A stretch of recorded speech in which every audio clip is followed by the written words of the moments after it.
Oke, kita mau bahas nih, apa sih fatherless itu? Apakah anak yatim atau anak yang gak punya bapak nih? Ya, kita bahas di Pempek kali ini. Halo mama papa semuanya, bertemu lagi dengan saya Frins di podcast Menjadi Papa. Setelah kemarin kita bahas tentang postpartum, kali ini kita akan bahas tentang fatherless.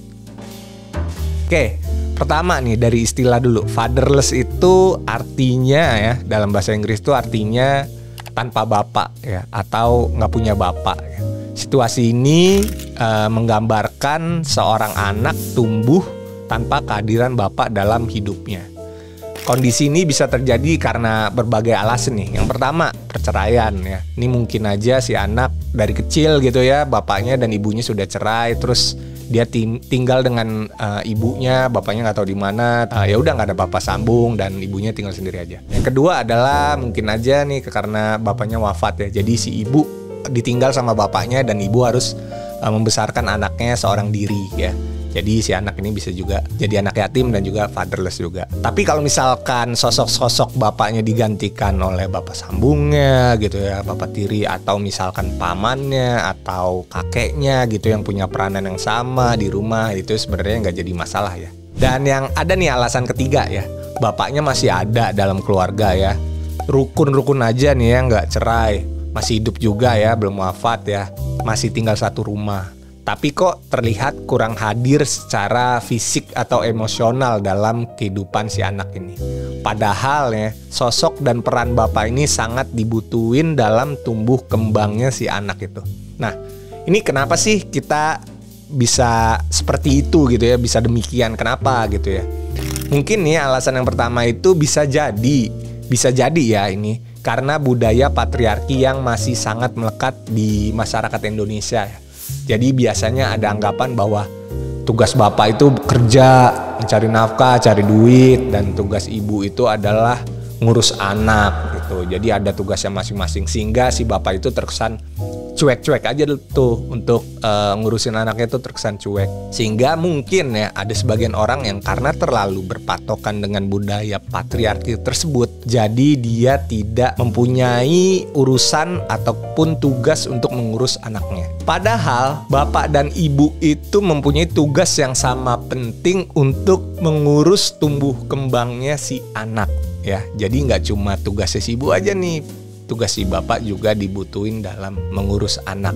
Nah, berikut kita ada 5 tips ya untuk bapak-bapak nih, supaya kehadiran kita berperan penting dalam psikologis tumbuh kembangnya anak ya. 5 tipsnya apa aja sih? Yang pertama, komunikasi ya. Coba untuk ngobrol, diskusi dengan anak, open apa yang bisa dibahas ya. Banyak sih sebenarnya yang bisa dibahas ya dengan anak kita ya. Mungkin bisa disesuaikan juga dengan usianya nih. Misalnya mereka lagi suka gambar-gambar ya, mereka tanyain suka gambar apa, gambar pohon atau gambar apa. Atau mereka lagi suka sepeda ya, ngobrolin tentang sepeda kayak gitu-gitu tuh. Jadi atau mau misalnya ngobrolin tentang liburan ya, ngobrolin tentang liburan, kita mau kemana, nanti kita ngapain aja gitu ya. Jadi dengan gitu kita juga jadi tahu nih kalau misalkan waktu-waktu kita itu dengan anak itu bisa digunain dengan ngobrol gitu ya. Yang kedua, kehadiran emosional ya.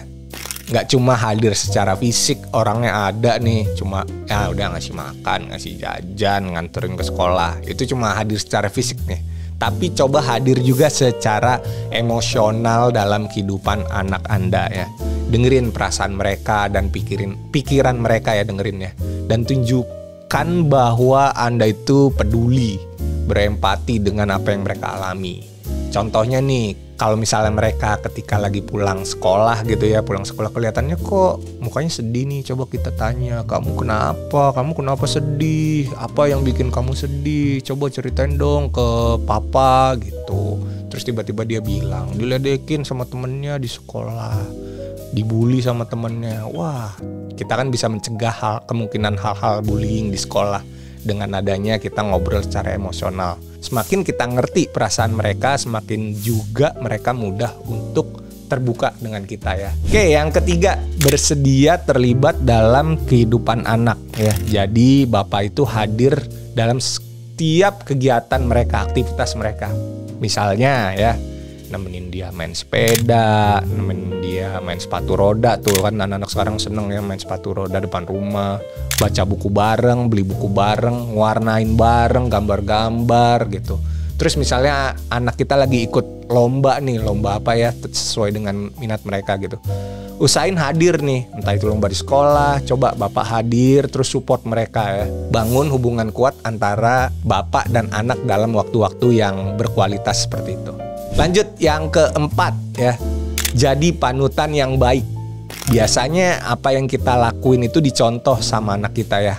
Jadi kita juga kasih contoh gimana bersikap dan juga bersopan santun ya. Contohnya misalkan ngucapin terima kasih setiap habis dikasih sesuatu atau dibantuin sama orang lain.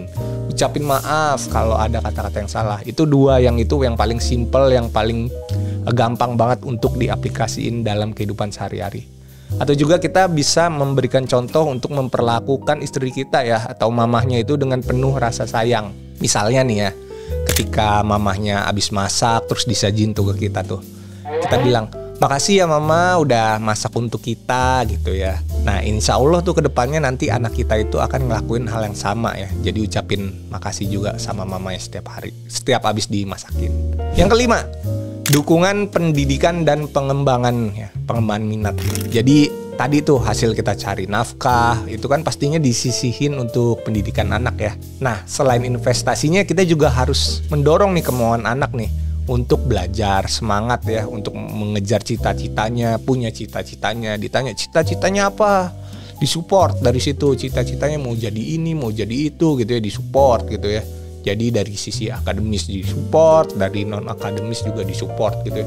Jangan taunya cuma kerja cari duit yang dulu buat belajar, buat sekolah apa segala macem, tapi juga support untuk mereka, dukung mereka untuk kejar nih cita-cita mereka. Buktiin juga ke mereka kalau misalkan papa tuh kerja semua ini untuk ngedukung cita-cita kamu Nina gitu. Kamu mau jadi apa itu papa dukung gitu. Papa pokoknya siap support untuk kamu gitu. Ya, itu dia. Demikian kira-kira 5 tips untuk para bapak-bapak nih ya, agar diri Anda itu berperan penting dalam tumbuh kembang anak Anda.